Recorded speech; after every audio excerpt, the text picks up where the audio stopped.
By calling ourselves progressive Christians, we mean we are Christians who find grace in the search for understanding and believe there is more value in questioning than in absolutes. Where do I even start? Progressive Christianity is very hard to define. Why? Well, because there isn't a clear systematic theological set that can be historically traced or identified with the movement. It's a mixture of many spiritual views from many spheres. A little bit of New Age here, a little bit of mysticism there, a little bit of Reformed theology here, plus some strange views, God knows what. There isn't a clear theological set, but rather it's sort of a unification of borrowed beliefs to then create an open-ended theological set.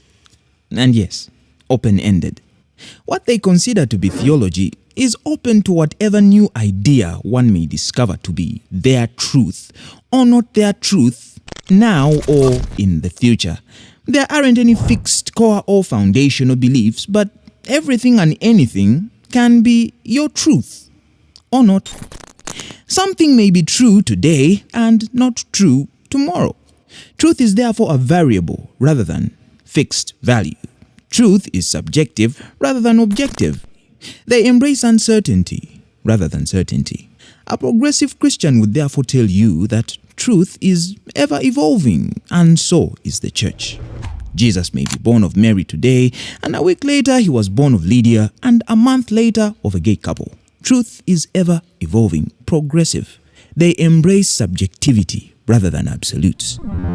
God almost never works in absolutes, in dichotomies.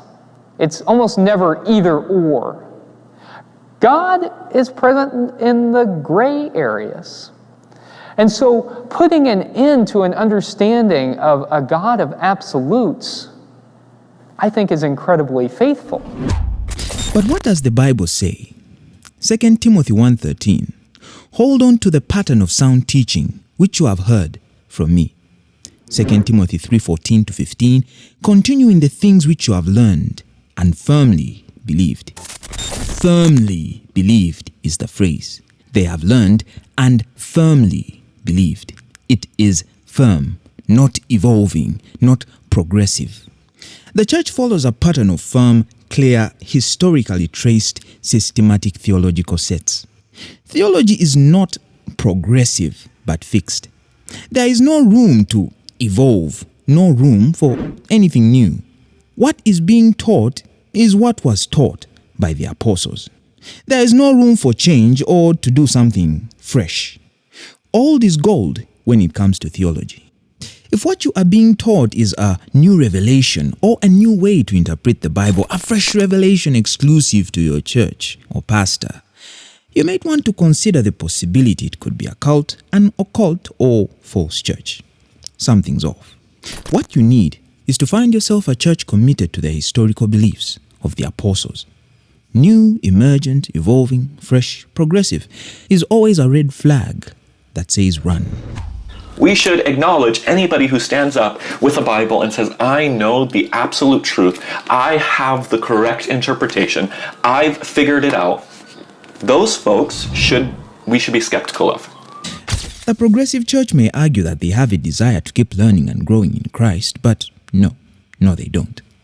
They despise the Bible as a standard, and if there is no standard, then nothing is absolute, and everything can be obsolete. Everything is subjective and uncertain to progressives. Therefore, they are always learning and never able to come to the knowledge of the truth. 2 Timothy 3:7. I'll paraphrase John Piper. Some people never arrive at the truth because they are being led not by the love for the truth, but by their own desires and passions. In other words, they just want to do their own thing. That's the progressive church.